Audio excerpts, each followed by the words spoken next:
ഈശോ മിശിഹായ്ക്ക് സ്തുതിയായിരിക്കട്ടെ. ഞാൻ മാണിപ്പറമ്പിലച്ചൻ. അൽമായരെ അറിയാൻ എറണാകുളത്ത് ഏകീകൃത കുർബാനയെ നടപ്പിലാകൂ. ബഹുഭൂരിപക്ഷം വൈദികരും പുറത്തു പോയാലും എറണാകുളത്ത് ഏകീകൃത കുർബാനയെ നടപ്പിലാകൂ. ഈ കഴിഞ്ഞ ദിവസങ്ങളിൽ വത്തിക്കാൻ നമ്മുടെ സീറോ മലബാർ സഭയുടെ നേതൃത്വത്തെ വളരെ കൃത്യമായിട്ട് അറിയിച്ച കാര്യങ്ങളുടെ വെളിച്ചത്തിലാണ് ഞാൻ ഈ വീഡിയോ പറയുന്നത്. ഒരു കാര്യം ഞാൻ ആവർത്തിച്ച് പറയുന്നതിൽ നിങ്ങൾ ക്ഷമിക്കണം. ഇതൊരു പല്ലവിയാണല്ലോ എന്ന് കരുതരുത്. അത് വളരെ പ്രധാനപ്പെട്ട സംഗതി ആയതുകൊണ്ടാണ് ഞാനത് പിന്നെയും പറയുന്നത്. സീറോ മലബാർ സഭയുടെ സിനഡ് തീരുമാനിച്ചതും ശ്ലൈഹിക സിംഹാസനം അംഗീകരിച്ചതും നടപ്പിലാക്കാൻ പരിശുദ്ധ പിതാവ് ഫ്രാൻസിസ് മാർപ്പാപ്പ 2 തവണ കത്തുകളിലൂടെയും 1 തവണ വീഡിയോ സന്ദേശത്തിൽ നേരിട്ട് ആവശ്യപ്പെട്ടതുമായ ഏകീകൃത കുർബാന അർപ്പണ രീതി സീറോ മലബാർ സഭ മുഴുവനും നടപ്പിലാക്കണം തീരുമാനം യാതൊരു മാറ്റവും ഇല്ല എന്ന് നമ്മെ എഴുതി അറിയിച്ച് ഒപ്പിട്ട് മുദ്ര ചേർത്ത് അറിയിച്ചത് major arch bishop Raphael Thattil പിതാവാണ്. അദ്ദേഹം തന്നെ വീണ്ടും എഴുതി, പരിശുദ്ധ പിതാവിൻ്റെയും മെത്രാൻ സിനഡിൻ്റെയും മാർഗനിർദ്ദേശങ്ങൾ ബോധപൂർവ്വം ധിക്കരിക്കുന്നത് ശീശ്മയിലേക്ക് നയിക്കും. അതുവഴി കത്തോലിക്ക കൂട്ടായ്മയിൽ നിന്ന് പുറത്തു പോകുകയും ചെയ്യും. ഇതും അദ്ദേഹമാണ് എഴുതി അറിയിച്ചത് നമ്മളെ 2024 ജൂൺ 9. പിന്നെ മെത്രാൻ സിനഡിൻ്റെ തീരുമാനങ്ങളായിട്ട് വന്നത് 2024 ജൂലൈ 3 ഒരു കുർബാനെങ്കിലും ഏകീകൃത കുർബാന ചൊല്ലി തുടങ്ങുന്നില്ലെങ്കിൽ അവർക്കതൊരു കാനോനിക നടപടി ഉണ്ടാകുമെന്നും ചൊല്ലി തുടങ്ങുന്നെങ്കിൽ അവർക്കതിലെ കാനോനിക നടപടികൾ തൽക്കാലത്തേക്ക് മരവിപ്പിക്കുമെന്നും നമ്മൾ അറിയിച്ചിരുന്നു. ഇത് അവർ ചൊല്ലി തുടങ്ങിയിട്ടില്ല. ഇവർ കാനോനിക നടപടി തുടങ്ങിയിട്ടുമില്ല. എന്ന് വെച്ചാൽ ഈ മേജർ ആർച്ച് ബിഷപ്പും മെത്രാൻ സിനഡൊക്കെ പറഞ്ഞതിന് വിരുദ്ധമായിട്ട് മേജർ ആർച്ച് ബിഷപ്പും അദ്ദേഹത്തിന് വികാരിയും പ്രവർത്തിക്കുന്നു. അവർ തന്നെ എഴുതി അറിയിച്ചിരിക്കുന്ന എന്താണ്? പരിശുദ്ധ പിതാവിൻ്റെയും മെത്രാൻ സിനഡിൻ്റെയും മാർഗനിർദ്ദേശങ്ങൾ ബോധപൂർവ്വം ധിക്കരിക്കുന്നത് ശീശ്മയിലേക്ക് നയിക്കും. അതുവഴി കത്തോലിക്ക കൂട്ടായ്മയിൽ നിന്ന് പുറത്തേക്ക് പോകും. ഇപ്പോൾ ഇങ്ങനെയൊക്കെ ചെയ്യുന്നത് ആരാണ്? അവർ തന്നെ എഴുതി അറിയിച്ചവർ തന്നെ. അവർ കത്തോലിക്ക സഭയിലേക്ക് പുറത്തു പോകുമെന്നല്ലാതെ എറണാകുളം അങ്കമാലി അതിരൂപതയിൽ സമവായം നടപ്പാകില്ല.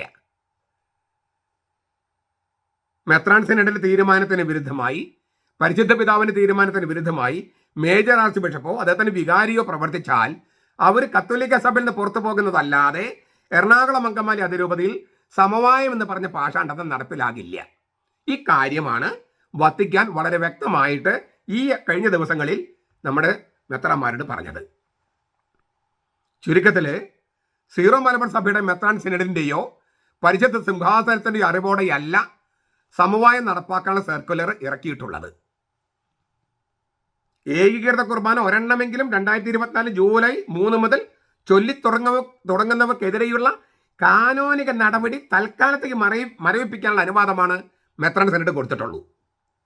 അതിനെ തെറ്റായി വ്യാഖ്യാനിച്ച് സമവായം നടപ്പാക്കാൻ ശ്രമിക്കുന്ന മേജർ ആർച്ച് ബിഷപ്പ് അദ്ദേഹത്തിന് വികാരി മെത്രാൻ സിനഡിനെ അവഹേളിക്കുന്നു, പരിശുദ്ധ സിംഹാസനത്തെ വെല്ലുവിളിക്കുന്നു, ശീശ്മയിലേക്ക് പോകുന്നു. അതിലൂടെ കത്തോലിക്ക സഭയുടെ പുറത്തേക്ക് തന്നെ പോകുന്നു. കത്തോലിക്ക സഭയിൽ നിന്ന് തന്നെ പുറത്തേക്ക് പോകുന്നു. ഈ കാര്യം ഞാൻ പറഞ്ഞല്ലോ, കഴിഞ്ഞ ദിവസങ്ങളിൽ പരിശുദ്ധ സിംഹാസനം മേജർ ആർച്ച് ബിഷപ്പിനെയും മറ്റും വളരെ വ്യക്തമായി അറിയിച്ചു കഴിഞ്ഞു. എന്ന് വെച്ചാൽ സത്യവിശ്വാസികൾ, എറണാകുളം അങ്കമാലി അതിരൂപതയിലെ സത്യവിശ്വാസികൾ വിജയിച്ചു നിൽക്കുന്നു.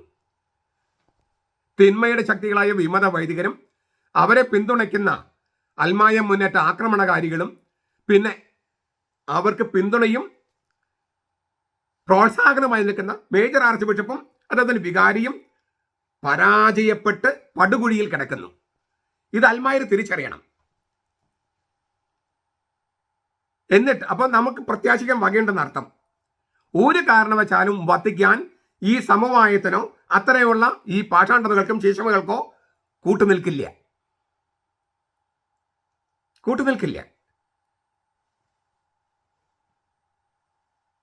അപ്പോൾ നമ്മൾ ശരിയായ പാതയിലാണ്.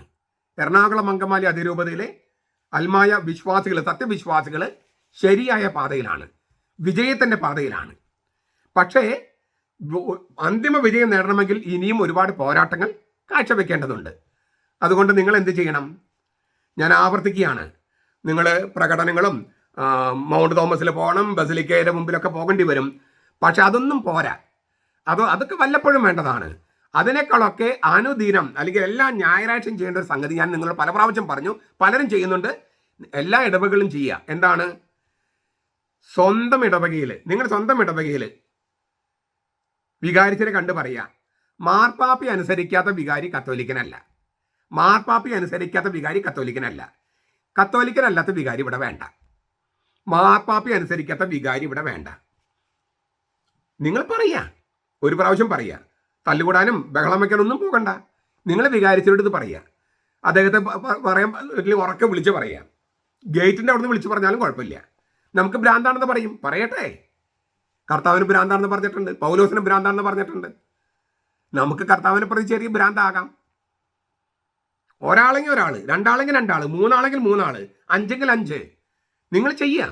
പറ്റുമെങ്കിൽ എല്ലാ ദിവസവും അല്ലെങ്കിൽ എല്ലാ ഞായറാഴ്ചയും നമ്മുടെ സാന്നിധ്യം, നമ്മുടെ സ്വരം അവർക്ക് അരോചകമാകട്ടെ. അപ്പോൾ അവർ തിന്മയിൽ നിന്നും ശീഷ്മയിൽ നിന്നും പിന്തിരിഞ്ഞേക്കാം. ഉറപ്പൊന്നുമില്ല, പക്ഷെ പിന്തിരിഞ്ഞേക്കാം. ഇനി പിന്തിരിഞ്ഞില്ലെങ്കിലും കർത്താവ് ഈ എറണാകുളം അങ്കമാലി അതിരൂപതയിൽ സഭ മെത്രാൻ തീരുമാനിച്ച, മാർപ്പാപ്പ അംഗീകരിച്ച, പരിശുദ്ധ സിംഹാസനം അംഗീകരിച്ച ആ ഏകീകൃത കുർബാന നടപ്പാക്കിയിരിക്കും. ഞാനിത് പറയുന്നതിന് കാരണം, ഈ വത്തിക്കാനിൽ നിന്ന് ഈ കഴിഞ്ഞ ദിവസങ്ങളിൽ വളരെ ശക്തമായ മുന്നറിയിപ്പ് മേജർ ആർച്ച് ബിഷപ്പിനും അദ്ദേഹത്തിന് വികാരിക്കും പെർമനന്റ് സിനഡിലും എല്ലാം നൽകി കഴിഞ്ഞിട്ടുണ്ട്. ഏകീകൃത കുർബാന അത് സഭയുടെ നിയമമാണെന്നും പൗരത്വ സഭയായ സുറിയാനി കത്തോലിക്ക സഭയിൽ അത് നിയമമായി കഴിഞ്ഞു. അതുകൊണ്ട് മാർപ്പാപ്പയുടെ ലത്തിൻ കുർബാന ഞങ്ങൾക്ക് മതിയെന്നും പറഞ്ഞ് നടക്കുന്ന പൊട്ടന്മാരെ കേൾക്കേണ്ട കാര്യമില്ല.